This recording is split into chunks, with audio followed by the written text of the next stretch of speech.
एक सुंदर रंग बिरंगे फलों के गांव में एक छोटा सा परिवार विशाल आम के घर में रहता था।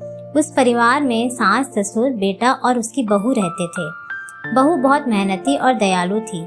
वह रोज सुबह जल्दी उठकर घर का काम करती, छोटे बगीचे में सब्जियां उगाती और गांव के गरीब लोगों की मदद करती थी। लेकिन उसकी सास को यह बिल्कुल पसंद नहीं था। वह हमेशा बहू को डांटती और कहती कि दूसरों की मदद करने से घर का सामान खत्म हो जाएगा। फिर भी बहू हमेशा मुस्कुरा कर सबकी मदद करती रही। कुछ दिनों बाद गांव में भयंकर सूखा पड़ गया। नदियां सूख गई, पेड़ मुरझा गए और लोगों के पास खाने के लिए कुछ नहीं बचा। गांव के लोग भूखे रहने लगे। सास ने घर के बचे हुए फल और अनाज को ताले में बंद कर दिया ताकि कोई उन्हें ना ले सके।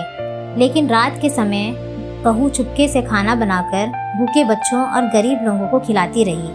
एक दिन बारिश भरी रात में एक बूढ़ा यात्री गांव में आया। वह बहुत भूखा और थका हुआ था। सास ने उसे घर से भगा दिया, लेकिन बहू ने उसे आदर से अंदर बुलाया, खाना खिलाया और आराम करने की जगह दी।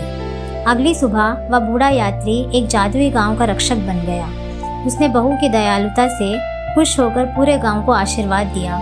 अचानक तेज बारिश होने लगी, सूखी नदियां फिर से भर गई, पेड़ हरे भरे हो गए और पूरा फल गांव फिर से सुंदर बन गया। यह देखकर सास को अपनी गलती का एहसास हुआ। उसने बहू से माफी मांगी और उसे गले लगा लिया। उस दिन के बाद पूरा परिवार प्यार और खुशी से रहने लगा और गांव के सभी लोग भी एक दूसरे की मदद करने लगे। सीख: दयालुता और दूसरों की मदद करने वाला इंसान हमेशा जीवन में सच्चा सम्मान और खुशियां पाता है।